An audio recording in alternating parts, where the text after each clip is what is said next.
ونستعينه ونستغفره ونؤمن به ونتوكل عليه ونعوذ بالله من شرور انفسنا ومن سيئات اعمالنا من يهده الله فلا مضل له ومن يضلل فلا هادي له ونشهد ان لا اله الا الله وحده لا شريك له ونشهد ان سيدنا ونبينا مولانا محمد عبده ورسوله ارسله بالحق بشيرا ونذيرا وداعيا الى الله باذنه سراجا منيرا اما بعد فقد قال الله تبارك وتعالى في القرآن العظيم والفرقان المجيد أعوذ بالله من الشيطان الرجيم بفضل بسم الله الرحمن الرحيم وأقرضوا الله قرضا حسنا وما تقدموا لأنفسكم من خير تجدوه عند الله وخيرا وأعظم أجرا واستغفروا الله إن الله غفور رحيم صدق الله مولانا العظيم وقال نبينا صلى الله عليه وسلم تركت فيكم أمرين لن تضلوا ما تمسكتم بهما كتاب الله وسنة رسول الله أو كما قال عليه الصلاة والسلام அளவற்ற அன்பாளர் நிகரற்ற நிறைந்த அன்புடையோருமான ஏக இறைவனான அல்லாஹ் ஜல்ல ஷானஹு தஆலாவின் திருப்பெயரில் கூடியவனாக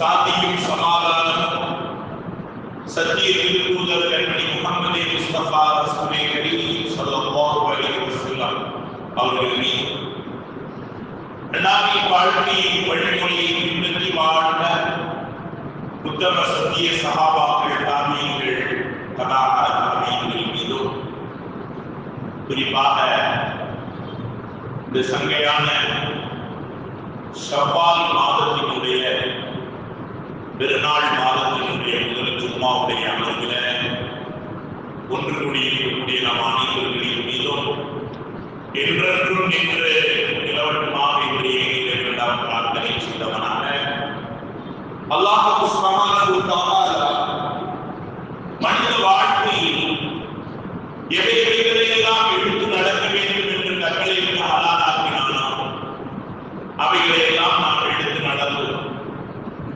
எவைகளை விட்டு தவிர்த்து நடக்க வேண்டும் என்று எச்சரிக்கை செய்து ஹராமாக்கினானோ அவைகளெல்லாம் நாம் முழுமையாக கவனித்து நடப்போமாக என்று உங்களுக்கு எனக்கும் வசியத்தை நம் உடன்படிக்கை செய்தவனாக அல்லாஹ்வின் மாபெரும் கிருபையை கொண்டு ஆரம்பித்தோம்.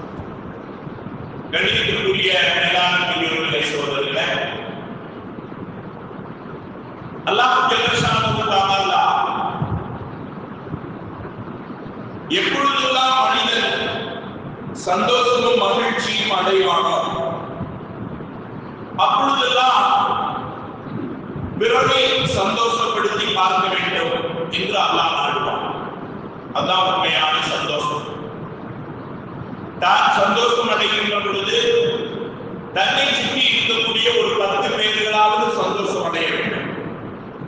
தன்னுடைய சந்தோஷத்தினால் தன்னுடைய வீடு, தன்னுடைய மனைவி மட்டுமல்லாமல் அண்டை வீட்டுக்காரர்கள், முகல்லா வாசிகள், ஊர்வாசிகள், இன்னும் ஒருபடி மேலே சென்று நான் சொல்வதாக இருந்தால் உலகில் வாழக்கூடிய முஸ்லிம்களும் நம்முடைய சந்தோஷத்தில் ஏதாவது ஒரு ரூபத்தில் அவர்களுக்கு நாம் பங்களிப்பை செய்துவிட வேண்டும். அதுதான் உண்மையான சந்தோஷம். அப்படிப்பட்ட ஒரு சந்தோஷத்தின் அடிப்படையில் உருவாக்கப்பட்ட மார்க்கம் தான் இஸ்லாம். எனவே அந்த சந்தோஷத்தின் வெளிப்பாடுதான் நம்முடைய நாம் ஒரு பசுமையான நினைவோடு கடந்து செல்கிறோம் என்று சொன்னால் அந்த சந்தோஷம் மகிழ்ச்சி கூட்டு குலுக்கக்கூடிய அந்த பசுமையான நினைவுகளை ஓராண்டுகள் மட்டுமல்ல காலகாலமாக நெஞ்சிலே அதை நிறுத்த வேண்டும் என்று சொன்னால் அந்த சந்தோஷத்தை நாம் வெளிப்படுத்தக்கூடிய விதத்தை பெருமானார் ஸல்லல்லாஹு அலைஹி வஸல்லம் இவ்வளவு அழகாக சொல்வார்கள். உங்களுக்கு ஒரு குழந்தை பிறந்ததா, அக்கீகா கொடுங்கள். ஈதுல் ஃபித்ரை சந்திக்கிறீர்களா, ஃபித்ராவை கொடுங்கள். ஹஜ் பெருநாளை நீங்கள் சந்திக்கிறீர்களா, ஆட்டை அறுத்து அதனுடைய இறைச்சியை பங்கிட்டு கொடுத்து விடுங்கள். ஒரு வீட்டை கட்டி முடித்து விட்டீர்களா, அதற்காக நீங்கள் விருந்து ஓம்பல் செய்யுங்கள். உங்களுடைய நிக்காஹ் நடைபெறுகிறதா, எனவே நீங்கள் நிக்காஹினுடைய காணிக்கையான வலீமாவை நீங்கள் நிறைவேற்றி விடுங்கள். இப்படி இஸ்லாம் ஒரு தனி மனிதன் சந்தோஷப்படுகின்ற பொழுது பிறரை சந்தோஷப்படுத்த வேண்டும். ஒரு 10 பேர்களையாவது சந்தோஷப்படுத்தி அழகு பார்க்க வேண்டும் என்கின்ற கோணத்தில் இஸ்லாம் கடமைகளையும் அதனுடைய இபாதத்துகளையும் மிக தெளிவாக நமக்கு கற்றுத் தருகிறது. அந்த அடிப்படையில் இன்று நாம் முஸ்லீம்கள் நாம் வாழக்கூடிய தேசத்துல சந்தோஷமாகவே தொடர்ந்து கவலையும் அச்சுறுத்தலும் ஒரு பயம், எதிர்காலம் என்னவாகுமோ என்கின்ற ஒரு அச்ச நிலையிலேயே அரசை ஆளுகின்ற ஆளுகை வர்க்கம் இந்திய தேசத்தில் வாழக்கூடிய முஸ்லீம்களை பிறரை சந்தோஷப்படுத்தி வாழ வேண்டும் என்று வாழ்த்து கொண்டிருக்கக்கூடிய முஸ்லீம்களை பேரிடர் ஏற்பட்டால் தன்னுடைய வீட்டை விட்டு தன்னுடைய நகையை விட்டு பிறர்களுக்கு உதவி ஒத்தாசை, அவர்களுக்கு தேவையான மருத்துவ உதவி, உணவு இத்தனையும் செய்து கொண்டிருக்கக்கூடிய ஒரு சமூகம் இந்திய தேசத்தில் முஸ்லீம் சமூகம் மட்டும்தான். சுனாமியினுடைய காலம், அதே மாதிரி பெருந்தொற்று கொரோனாவினுடைய காலம், யார் உபகாரம் செய்வதில் முந்தி இருக்கிறார்கள் என்று சொன்னால் இஸ்லாமியர்கள் தான். மருத்துவ உதவியில, களப்பணியில, பொருளாதார உதவியில, உணவு கொடுக்கக்கூடிய விஷயத்தில, பள்ளிவாசல்களை திறந்து வைத்து மருத்துவமனையாக மாற்றி காட்டிய விஷயத்தில, கோவில்களும் சர்ச்சுகளும் புத்த விகாசனங்களும் கொரோனா காலத்துல கடுமையாக பூட்டுகள் போட்டு அது திறக்க முடியாத அளவிற்கு அவர்கள் சீல் வைத்து விட்ட பொழுது பள்ளிவாசலும் எத்தீம்கானாக்களும் மதரசாக்களும் திறந்திருந்தது. சாதி மத வேறுபாடு இல்லாமல் வந்து நீங்கள் கொரோனா காலத்துல இளைப்பாறுங்கள், மருத்துவ உதவி செய்கிறவங்களுக்கு உணவு தருகிறோம் என்று சொல்லி சகோதர மத அன்பர்கள் கொரோனா தொற்றினால் இறந்து போனாலும் கூட அவர்களுடைய ஜனாசா முஸ்லிம் இயக்கங்களுக்கு சொல்லப்படும்.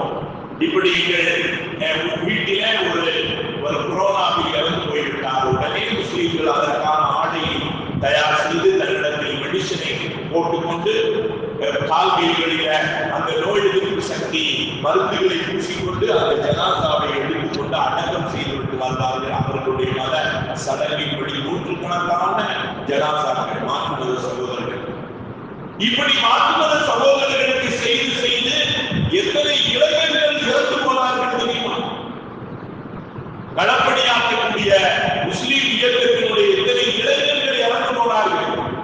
அப்படியெல்லாம் இந்திய தேசத்திற்கு சேவைகள் செய்து செய்து பிறரை சந்தோஷப்படுத்தி துக்கத்திலும் அவர்களுக்கு தோள் கொடுத்து பெருந்தொற்று நேரத்திலும் அவர்களுக்கு உறுதுணையாக இருந்து பேரிடர் காலங்களிலும் அவர்களுக்கு உணவும் இன்னும் உறைவிடமும் மருத்துவமும் செய்த சமூகம் இன்று அவர்களின் மீது மறைமுகமான ஒரு போரை பாசிச அரசு மிக தெளிவாக பதிவு செய்திருக்கிறது. நேற்றைய தினம் நாம் எல்லாம் பார்க்கலாம், உலகத்தில் வாழக்கூடிய இந்திய தேசத்தில் வாழக்கூடிய முஸ்லிம்கள் எல்லாம் கண்ணீர் வடித்துக் கொண்டிருக்கிறார்கள்.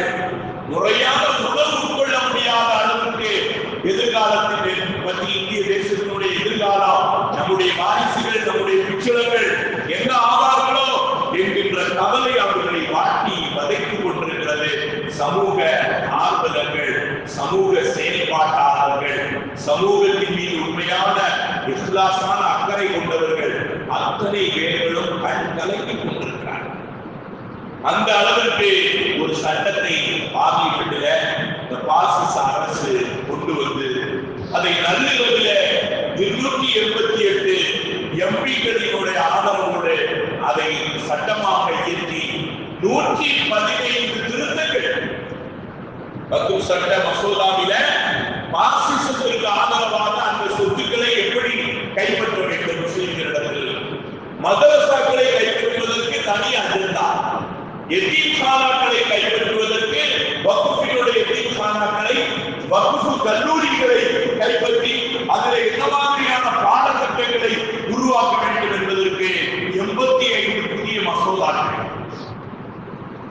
அதே மாதிரி முஸ்லிம்கள் ஒன்று தொட்டு வாழ்ந்து கொண்டிருக்கிறார்கள். வக்ஃப் சொத்தை அவர்கள் பராமரித்து முறையாக அதை செலவினம் காட்டிக் கொண்டிருக்கிறார்கள். அவர்கள் சுப்ரீம் கோர்ட்டுக்கு என்ன ஐநா சபைக்கு போனாலும் அவர்கள் மீதுதான் தீர்ப்பு வழங்கப்படும் என்ற அளவுக்கு வக்ஃப் சொத்தை நியாயம் தர்மத்தோடு செயல்படுத்திக் கொண்டிருக்கக்கூடிய முஸ்லிம்களிடத்திலிருந்து அதை எப்படி கபலீகரம் செய்வதற்கு ஒரு 85 சட்டங்கள் என்று வக்ஃப் சொத்துக்களின் மீது சட்ட திருத்த மசோதா. அந்த திருத்தம் என்ன தெரியுமா? 115 திருத்தங்கள் செய்தது. யாருடைய சொத்துக்கு 115 திருத்தங்கள் இந்த பாசிச அரசு செய்து உடனே அது நல்ல வகையில் அமல்படுத்தி அது இதோ செயல்பாட்டுக்கு வருகிறது என்று சொன்னால் நாம் கொஞ்சம் சிந்தித்து பார்க்க வேண்டியது யாருடைய சொத்து? அரசினுடைய சொத்தா? இது யாருடைய பாரம்பரியம்?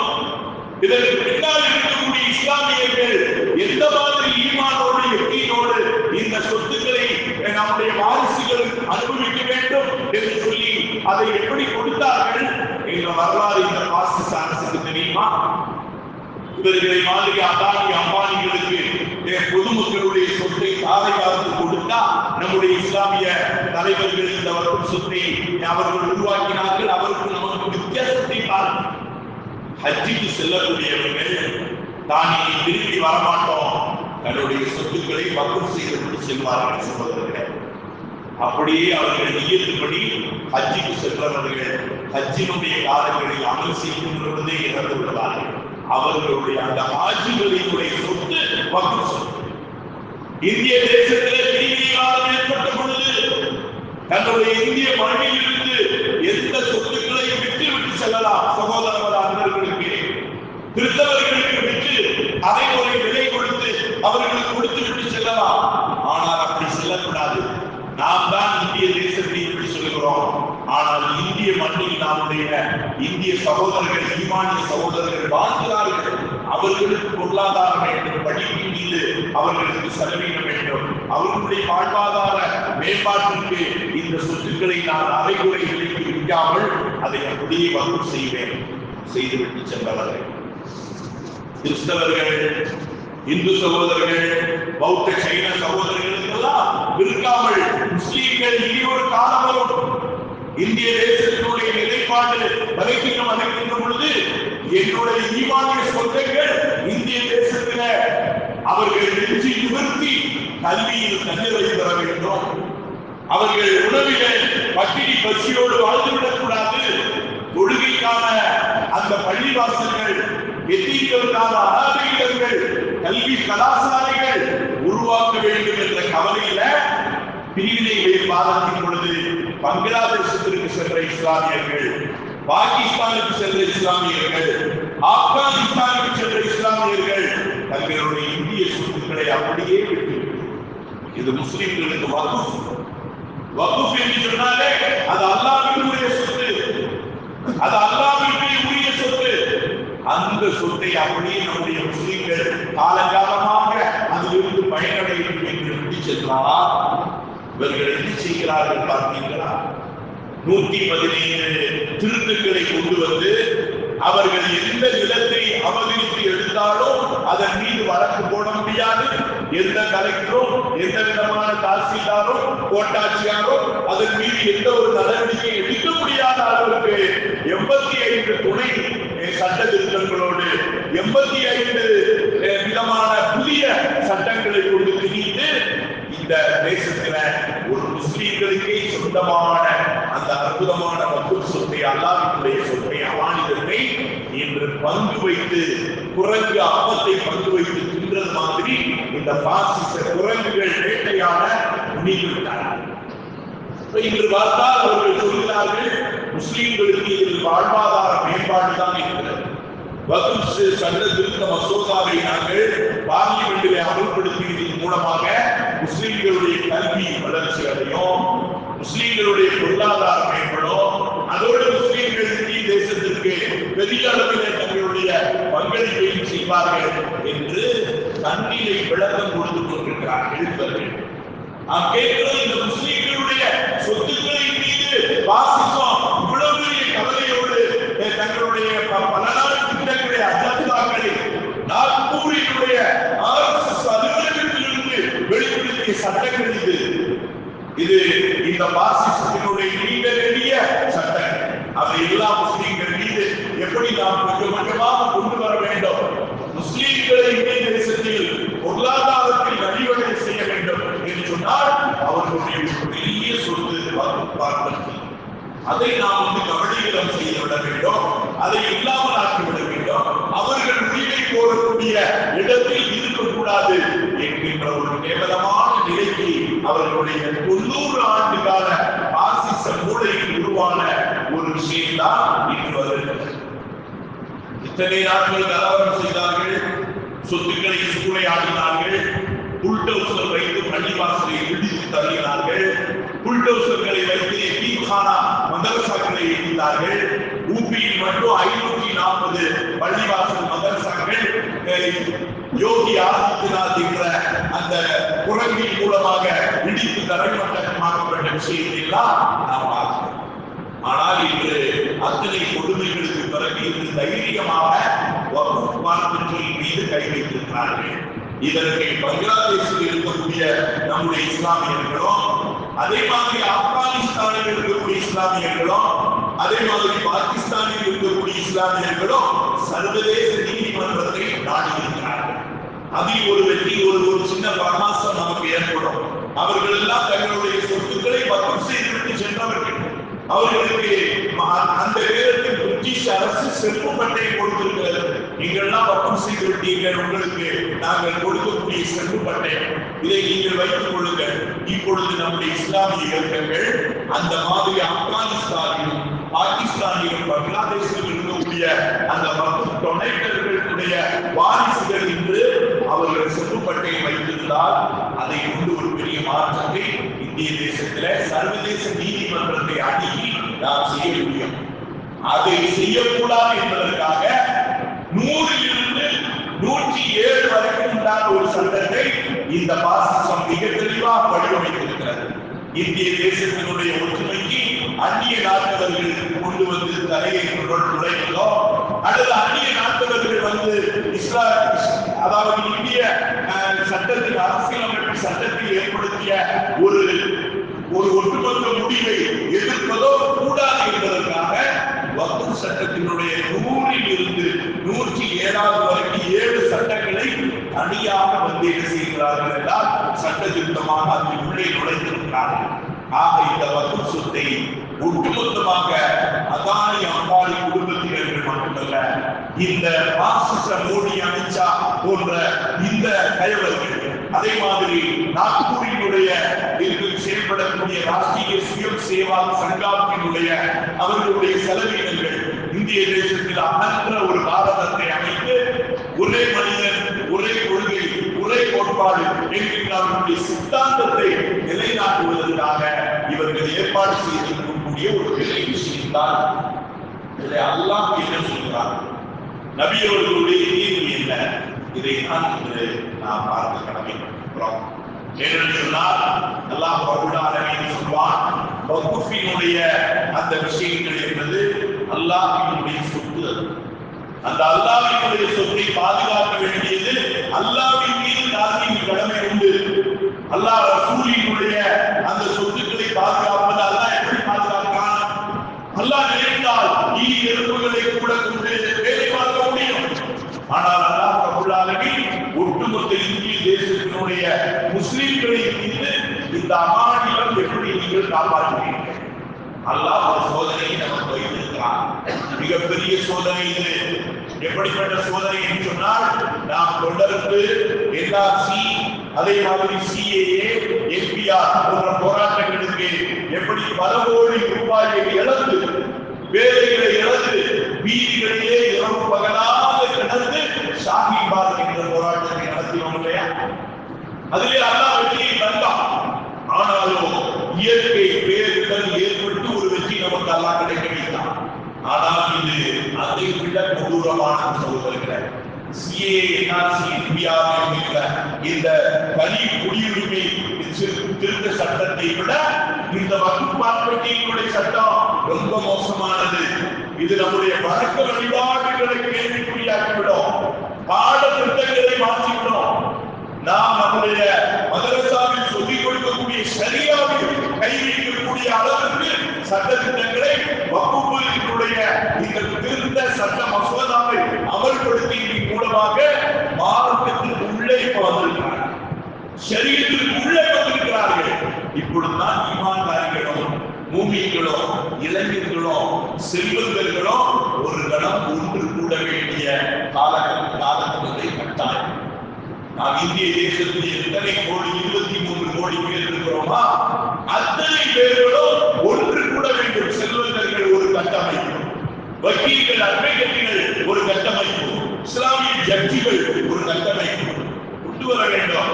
அதே மாதிரி இஸ்லாமிய கலெக்டர்கள் கொண்டு வந்து ஒரு அமைப்பு.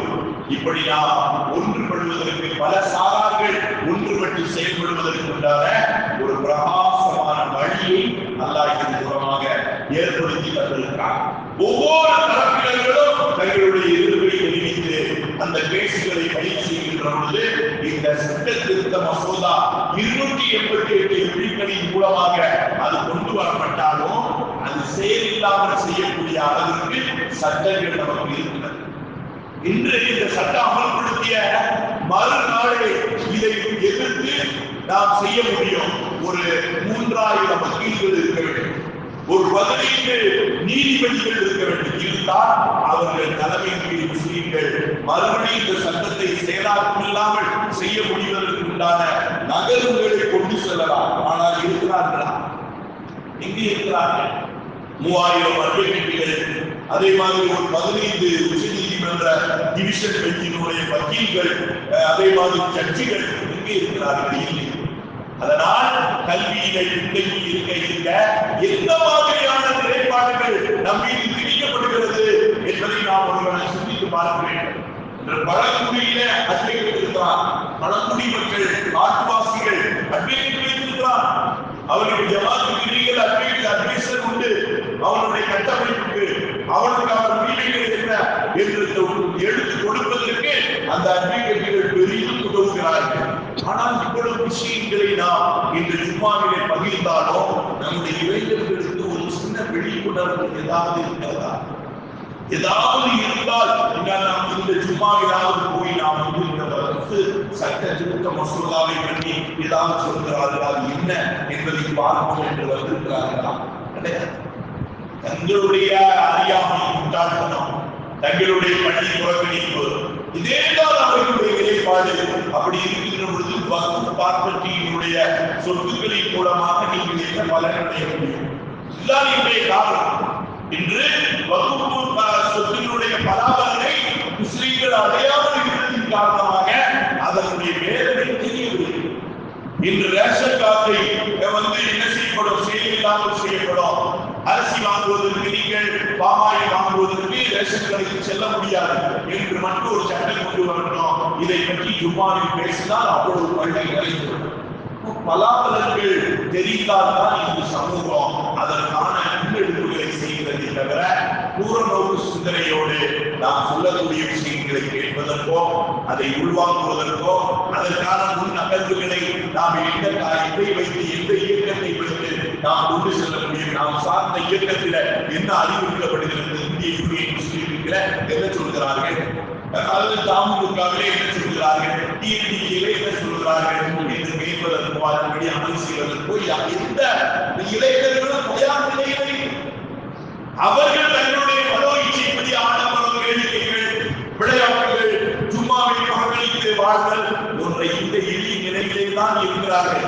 இதுதான் பாசிசத்திற்கு தேவை. விழிப்புணர்வு இல்லாத இளைஞர்கள் முஸ்லீம்கள் இருக்க வேண்டும். மறைமண்டைகளாக முஸ்லீம்கள் இருக்க வேண்டும். செல்போன்களுக்கும் பைக்குகளுக்கும் ஆடம்பரமான ஆடைகளுக்கும் அடிமையாக இருக்கக்கூடிய இளைஞர்கள் தான் இன்று பாசிசம் விரும்புகின்ற இளைஞர்கள். அதை உத்தாவாக நாம் செய்து கொண்டிருக்கிறோம். ஆடம்பரமான வாழ்க்கையை வாழ்கிறோம், விழிப்புணர்வு கிடையாது. உயர்தரமான செல்போன்களை வைத்திருக்கிறோம், அதன் மூலமாக சமுதாயத்திற்கு என்ன உனக்கு உணர்வு ஏற்படும்? எதுவுமே கிடையாது. அதே மாதிரி நாம் பெரிய பெரிய பயிற்சிகளை வைத்திருக்கிறோம், சமுதாயத்திற்கு இதன் மூலமாக என்ன கிடைக்கிறது? உன்னுடைய ஆடம்பரத்தில் எதுவுமே கிடையாது. இப்படி தன்னுடைய மனோ இச்சைப்படி வாழ்ந்து கொண்டிருக்கக்கூடிய இந்த இளைஞர்களை தான் பாசிசம் வேண்டும் என்று சொல்கிறது. இஸ்லாமிய பரிசில்லாத ஹதீஸின் மீது, குர்ஆனுடைய வசனங்களின் மீது எந்த விழிப்புணர்வும் இல்லாத இளைய சமுதாயத்தை நாம் எதிர்காலத்தில் உருவாக்க வேண்டும் என்பதைத்தான் பாசிசம் விரும்புகிறது. அதற்காக வேலூர் இப்ராஹிம் போன்ற முனாஃபிக்கீன்களை கையில் வைத்திருக்கிறது. இன்னும் எத்தனை உலமாக்கள் அவர்களுடைய கஸ்டடியில் இருக்கிறார்கள். வேலூர் இப்ராஹிம் சொதப்பி அவருடைய பிரச்சாரம் வருகின்ற பொழுது இன்னொரு முனாஃபிக் ஆதிக்கம் வருவார். அவர் போய் பாசிசத்தினுடைய கொள்கைகளை நீட்டி முழங்குவார். இவ்வாறு நம்முடைய விழிப்புணர்வு இல்லாமல், இஸ்லாத்தின் மீது பற்று இல்லாமல், கொள்கை மீது அக்கறை இல்லாமல், சும்மாவினுடைய பயானுக்கு கொஞ்சம் செவி சாய்க்காமல் நம்முடைய மனோச்சைப்படி பழைய மாதிரி குத்துபா ஓதுகின்ற பொழுது வருவது, கொள்கை முடிந்த பிறகு வருவது, பயானுடைய இறுதி கட்டத்திலே வருவது, வாரம் தலையில் தெரியாமலேயே நம்முடைய அன்றாட வாழ்க்கையை கழிப்பது. இதற்கு 2 ரக்காயத்து ஜும்மாவுடைய தொழுகை, 4 ரக்காயத்து உயிர்கொள்ள வேண்டிய இடத்திலே 2 ரக்காயத்து மட்டும் ஏது. இன்னும் 2 ரக்காயத்து உன்னுடைய வாழ்வாதார மேம்பாட்டிற்காக உன்னுடைய கருத்துக்களை பரிமாற்றம் செய்யும். சூரத்து ஜும்மா என்ற அத்தியாயத்திலே அல்லாஹ் ரப்பல் ஆலமீன் திருக்குர்ஆனில் ஒரு சூறாவாகவே வைத்திருக்கிறார். காரணம், வாழ்வாதாரம் மேம்பட வேண்டும். நீ ஒரே நேரத்தில் ஒட்டுமொத்த இந்திய தேசத்தில் இருக்கக்கூடிய எல்லா மனிதர்களும் 12-30 மணியிலிருந்து 1-30 வரைக்கும் 1 மணி நேரம் ஒன்று கூடு. இது பிரம்மாண்டமான மாநாடு, பிரம்மாண்டமான மாநாடு. இதே நேரத்தில் நம்முடைய பள்ளி, பாப்ரா பள்ளி, காஸ்மியா பள்ளி, அதே மாதிரி டிஎன்டிஜி மர்கஸ்கள், அதே மாதிரி ஒவ்வொரு ஜும்மா பள்ளி எல்லாவற்றையும் இருக்கக்கூடியவர்கள் ஒரு பந்தல் போட்டு ஒரு கொடைக்கு கொண்டு வர முடியுமா? அவர்களை எங்கிருந்து வாகனத்தில் ஏற்றி கொண்டு வந்து இருப்பது, அவர்களுக்கு தண்ணீர் யார் கொடுப்பது, சேர் யார் கொடுப்பது, மைக் செட்டிங் எல்லாம் எப்படி செய்வது? ஆனால் அல்லாஹ் நமக்கு காஷ்மீரில் இருந்து கன்னியாகுமரி வரைக்கும் 23 கோடி முஸ்லிம்கள் ஜும்மாவுடைய உரையை செவிதாக்கி கேட்பதற்கு எப்படி அல்லாஹ் பள்ளியிலே ஏசி குளிரூட்டப்பட்டிருக்கிறது. எந்த ஸ்டேட்டிலே குளிரூட்டப்படும் மாநாட்டில? ஆனால் அல்லாஹ் ஜும்மாவுடைய இந்த மாநாட்டில் குளிரூட்டப்பட்ட பள்ளி பிராசுகள் பிரிக்கப்பட்டிருக்கிறது. எந்த விதமான சத்தமும் இல்லாமல் அல்லாஹ் ரப்பல் ஆலமீன் ஒன்று கூட்டி இருக்கிறார் என்று சொன்னால், இதை நாம் பயன்படுத்தாமல் இதை விட முக்கியமான வேலை என்ன வேலை இருக்கிறது நமக்கு? இன்று வகுப்பு பார்வையை கை வைத்திருக்கிறார். அடுத்து சரீரத்தினுடைய ஒவ்வொரு சட்டங்களும் அவனுடைய கையில இருக்கிறது. அடுத்து சுன்னத் செய்ய முடியாது, அடுத்து என்ன செய்ய முடியாது? இஸ்லாமிய நெறிமுறைப்படி ஒரு மொஹல்லாவில நீங்கள் அது 10 நிக்காஹ் நடக்கிறது என்று சொன்னால் 6 நிக்காஹ் எங்களுடைய பெண்களை நீங்கள் நிக்காஹ் செய்யணும், உங்களுடைய பெண்களை நாங்கள் நிக்காஹ் செய்வோம். அடுத்து சட்டம் மசோதா வரும்.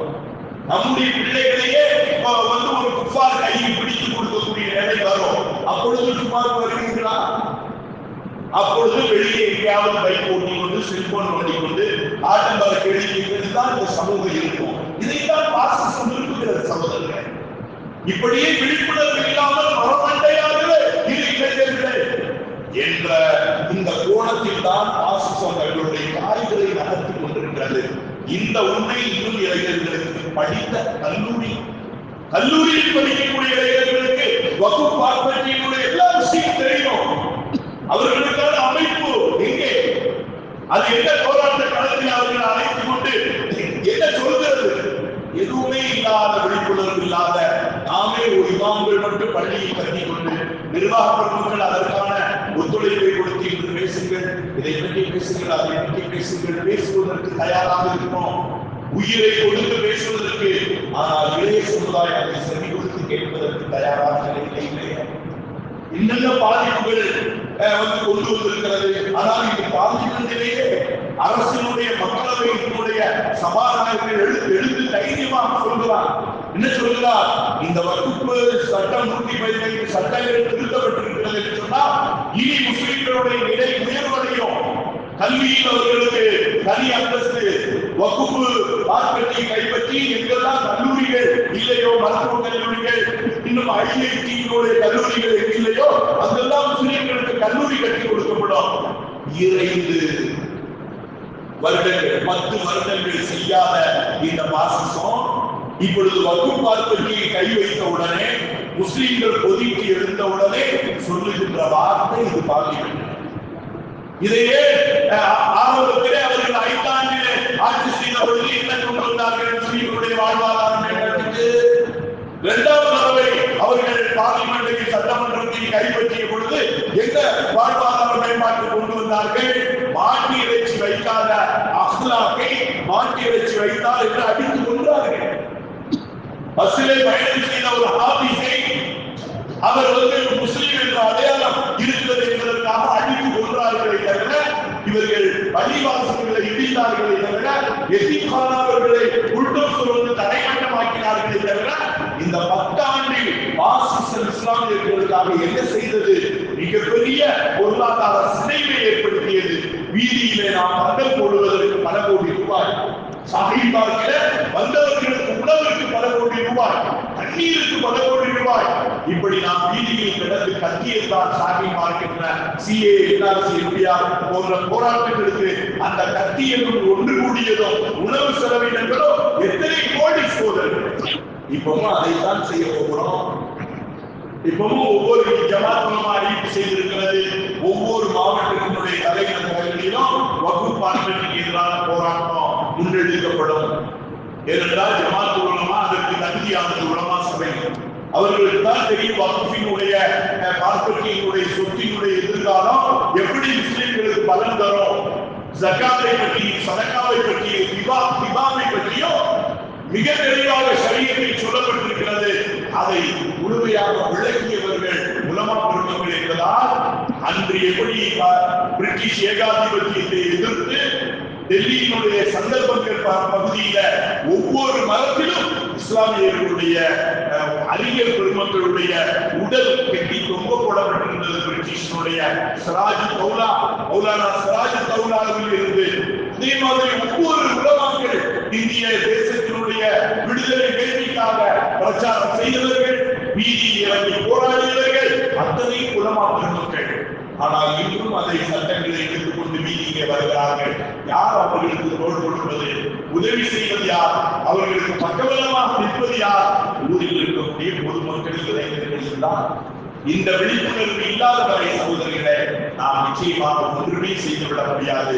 இன்று நேற்று பாபரி மஸ்ஜித் இடிக்கப்பட்டு தரைமட்டமாக்கப்பட்டது. அதே மாதிரி யான்பாபி மஸ்ஜித் போன்ற பல பள்ளிகள் இன்று தொழுகைக்கு வர முடியாமல் அந்த அகநாராய்ச்சி என்ற பெயரில் சம்பலில் இருக்கக்கூடிய பிரபலியமான மஸ்ஜிதுகள், தில்லி ஜும்மா மஸ்ஜித் உட்பட இஸ்லாமியர்களுடைய வரலாற்று சின்னமான தாஜ்மஹால் உட்பட எல்லாம் இன்று கேள்விக்குறியாக இருக்கிறது. இது ஒரு புறம் இருக்க, வித்தியாசமாக மனோரீதியான ஒரு போரை இந்த பாசிசம் மறுபடியும் எடுத்திருக்கிறார்கள். இது இளைஞர்களுக்கு தெரியாது, படித்தவர்களுக்கு தெரியாது. இவ்வளவு சொத்துக்கள் நமக்குரியதா? 1,85,000 கோடி ரூபாய் வக்ஃப் பார்க்கட்டியா? இந்திய ரயில்வேக்கு பிறகு அதிகமான நிலம் வக்ஃபினுடைய சொத்தா? ஒவ்வொரு மாநிலங்களும் பல 1000 ஏக்கர்கள் சொத்து வக்ஃப் சொத்து முஸ்லிம்களுக்கு உரியதா? எங்களுக்கு தெரியவே இல்லையே என்று இன்னும் விளங்காத இளைஞர்கள் நிறைய இருக்கிறார்கள். இவர்களை விளங்க வைப்பதற்கு பல ஆண்டுகள் நமக்கு எடுக்கும். எனவே நாம் ஒன்றுபட வேண்டும்.